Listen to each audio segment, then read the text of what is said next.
নমস্কার, নিউজ 18 বাংলা আপনাদের স্বাগত। আপনাদের সঙ্গে রয়েছে আমি প্রিয়াঙ্কা। জেলা থেকে সরাসরি এই বিরতিনে শুরুতেই যে গুরুত্বপূর্ণ খবর দিকে নজর রাখবো। জট খুলবে যোগ্য অযোগ্যর, যোগ্য অযোগ্য আলাদা তালিকা এসএসসির। সুপ্রিম কোর্টে তালিকা দেবে এসএসসি। চাঞ্চল্যকর মোড়।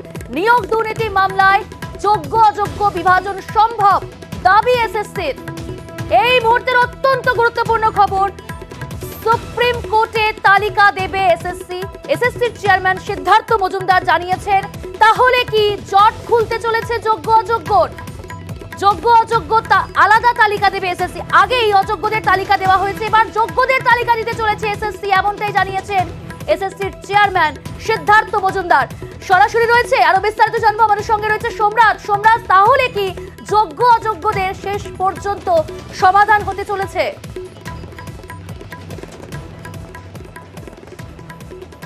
দেখো, সমাধান হবে কি হবে না সেটা শেষ পর্যন্ত সুপ্রিম কোর্টের বিচারাধীন। তার কারণ গোটা বিষয়টি সুপ্রিম কোর্টে বিচারাধীন রয়েছে।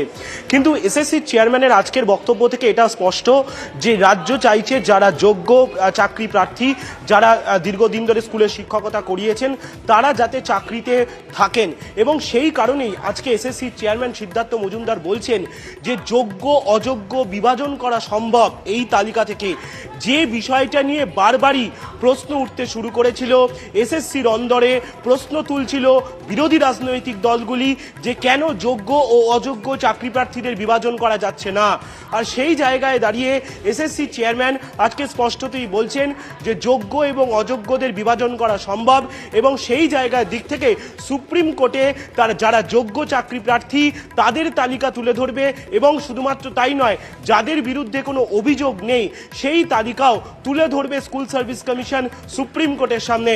অর্থাৎ এক্ষেত্রে যদি বলা যায় যে জট খুলছে এই যোগ্য চাকরি প্রার্থীদের জন্য বা তাদের ক্ষেত্রে একটা ইতিবাচক জায়গা তৈরি হচ্ছে, অবশ্যই তার কারণ এসএসসির বিরুদ্ধে যে অভিযোগটি উঠছিল বারবারই যে তারা যোগ্য এবং অযোগ্য চাকরি প্রার্থীর তালিকাতে চাকরি প্রার্থীদের মধ্যে তারা বিভাজন করছেন না কেন।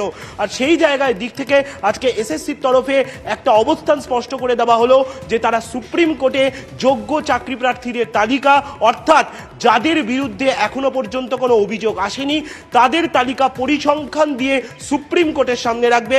আজকে এসএসসির সামনে দীর্ঘক্ষণ আন্দোলন হয়েছিল, যোগ্য চাকরি প্রার্থীরা আন্দোলন করেছিলেন। তাদের একটাই স্পষ্ট দাবি ছিল যে এসএসসি যেন যোগ্য চাকরি প্রার্থীদের তালিকা সুপ্রিম কোর্টের সামনে তুলে ধরে। সেই মোতাবেক এসএসসি চেয়ারম্যান, তোমার কাছে আসবো, তুমি আমাদের সঙ্গে থাকো। আপনাদের শোনাবো এসএসসি চেয়ারম্যান সিদ্ধার্থ মজুমদার তিনি কি জানিয়েছেন। যোগ্য যারা প্রার্থী তাদের পাশে অবশ্যই কমিশন থাকবে। আমরা চেষ্টা করব মহামান্য সুপ্রিম কোর্টকে এটা আশ্বস্ত করতে যে এই তালিকা থেকে যোগ্য অযোগ্য বিভাজন করা সম্ভব।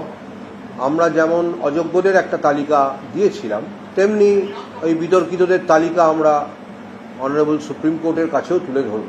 তাদের ব্যাপারে এখনো পর্যন্ত কোনো অভিযোগ নেই, সে ব্যাপারেও আমরা একটা পরিসংখ্যান অবশ্যই দেব। যারা কোনো দোষী নন বা যাদের টেন্টেড হিসাবে চিহ্নিত করা যাচ্ছে না, আমরা অবশ্যই তাদের পাশে থাকছি।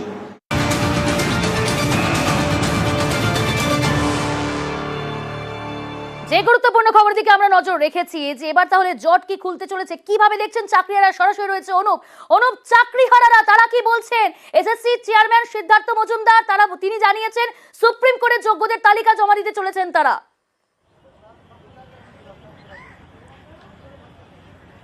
তো এসএসসি চেয়ারম্যান সিদ্ধার্থ মজুমদার যা আজকে বক্তব্য বা সাক্ষাৎকার দিচ্ছেন, তারপরে কিন্তু কিছুটা হলেও কিন্তু আশার আলো দেখছে চাকরি প্রার্থীরা। দুজন চাকরি প্রার্থী আমার সঙ্গে আছে শহীদ মিনার থেকে, তাদের সঙ্গে কথা বলবো যে আজকে যে এসএসসি চেয়ারম্যান যে বক্তব্য দিয়েছে সেখানে বলা হচ্ছে যোগ্য অযোগ্য তালিকা আলাদা করে সুপ্রিম কোর্টে জমা করা হবে এবং যোগ্যদের যে তালিকা সেই তালিকায় কিন্তু জমা করা হবে। কতটা আশার আলো দেখছেন আপনারা? হ্যাঁ, চেয়ারম্যান মানে উনি তো আমাদের অ্যাপয়েন্টিং অথরিটি, তো ওনার কথাতে আমরা অবশ্যই আশাবাদী। এই জন্যই তো আমাদের এই লড়াই। আজকে এই যে শহীদ মিনারে অনশনে বসতে বাধ্য হয়েছে, আজকে আবার আমাদেরই এরকম যোগ্য কিছু সাথী ওনার কাছে মানে উপস্থিত হয়েছে। এই একটাই দাবি, যোগ্য অযোগ্যদেরকে আলাদা করে দিন। উনি যদি আজকে প্রেসের সামনে প্রতিশ্রুতি দিয়ে থাকেন, সেই প্রতিশ্রুতি থেকে আমরা একটু হলেও আশাবাদী, একটু আশার আলো দেখছি। আরও একজন আছেন যারা চাকরি হারিয়েছেন যোগ্য বলে, আপনারা যোগ্য। আজকে যে বক্তব্য দিলেন এরপরে আপনি কি বলবেন?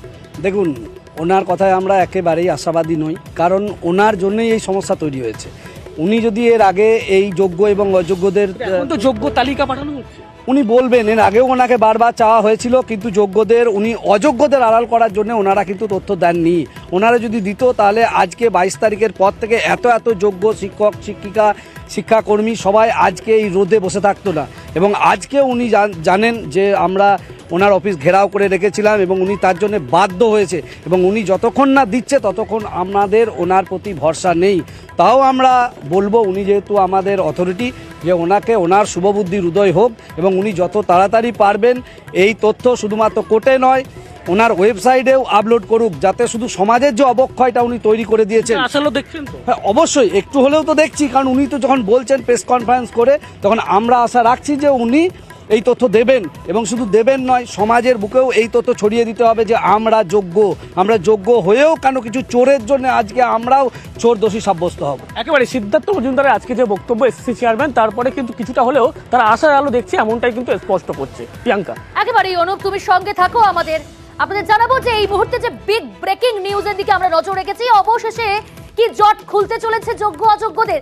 সিদ্ধার্থ মজুমদার এসএসসি চেয়ারম্যান ঠিক কি বলেন আরো একবার আপনাদের শোনাবো। যোগ্য যারা প্রার্থী তাদের পাশে অবশ্যই কমিশন থাকবে। আমরা চেষ্টা করব মহামান্য সুপ্রিম কোর্টকে এটা আশ্বস্ত করতে যে এই তালিকা থেকে যোগ্য অযোগ্য বিভাজন করা সম্ভব।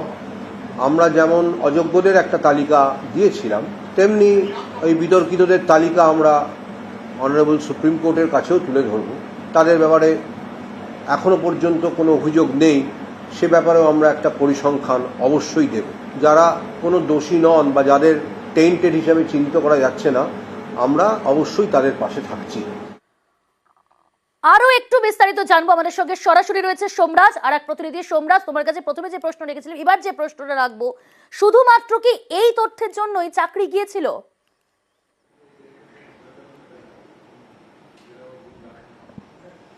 দেখো, শুধুমাত্র এই তথ্যের কারণে নয়, কিন্তু একাংশ দাবি করে যে কলকাতা হাইকোর্টের ডিভিশন বেঞ্চ যোগ্য এবং অযোগ্য চাকরি প্রার্থীরা কারা, অর্থাৎ অযোগ্য চাকরি প্রার্থীদের তালিকা এসএসসি দিয়েছিল হাইকোর্টের ডিভিশন বেঞ্চের কাছে, কিন্তু যোগ্য চাকরি প্রার্থীদের তালিকা জমা দেওয়া হয়নি, তেমনটাই অভিযোগ করা হচ্ছে এই চাকরি প্রার্থীদের তরফে। অর্থাৎ এই যে যোগ্য এবং অযোগ্যদের মধ্যে একটা ফারাক বা পার্থক্য তৈরি করা, এইটা এসএসসি গোড়া থেকে চায়নি বলেই মনে করা হচ্ছে। কিন্তু শেষ পর্যন্ত দেখা গেল যে এই যে যাদের চাকরি বাতিল হয়েছে তার মধ্যে একটা বেশিরভাগই যোগ্য চাকরি প্রার্থী, যাদের বিরুদ্ধে কোনো অভিযোগ নেই, যাদের বিরুদ্ধে কেন্দ্রীয় তদন্তকারী সংস্থা কোনো অভিযোগ খুঁজে পায়নি, যাদের নাম অভিযোগ আকারে হাইকোর্টের কাছে জমা দেয়নি কেন্দ্রীয় তদন্তকারী সংস্থা। ফলত সেই জায়গা জুড়ে বারবারই প্রশ্ন উঠছিল যে কেন যোগ্য চাকরি প্রার্থীরা তাদের চাকরি বাতিল হলো। এই জায়গাটা ঘিরে প্রশ্ন তুলছিল আবার এসএসসিও, কিন্তু এসএসসির বিরুদ্ধে অভিযোগ উঠছিল যে তারা যোগ্য চাকরি প্রার্থীদের তালিকা জমা দেয়নি কলকাতা হাইকোর্টের কাছে, যদিও সেই অভিযোগ অস্বীকার করেছিল স্কুল সার্ভিস কমিশনের চেয়ারম্যান। তোমার হয়তো মনে আছে যেদিন চাকরি প্রার্থীদের রায় দিয়েছিল কলকাতা হাইকোর্ট, সেদিন কিন্তু এসএসসি চেয়ারম্যান স্পষ্টই করেছিলেন যে তারা সব তালিকা দিয়েছিলেন। কিন্তু আজকে এসএসসি চেয়ারম্যান যেভাবে একটা বিষয় স্পষ্ট করে দিলেন, তাতে অন্তত এটা স্পষ্ট যে এসএসসির তরফে সুপ্রিম কোর্টের কাছে পরিসংখ্যান সহ বিস্তারিত তালিকা তারা রাখতে চলেছে, কারা কারা যোগ্য চাকরি প্রার্থী, সেখান থেকে বিভাজন সম্ভব বলেছেন সিদ্ধার্থ মজুমদার। বেশ, ধন্যবাদ সোমরাজ।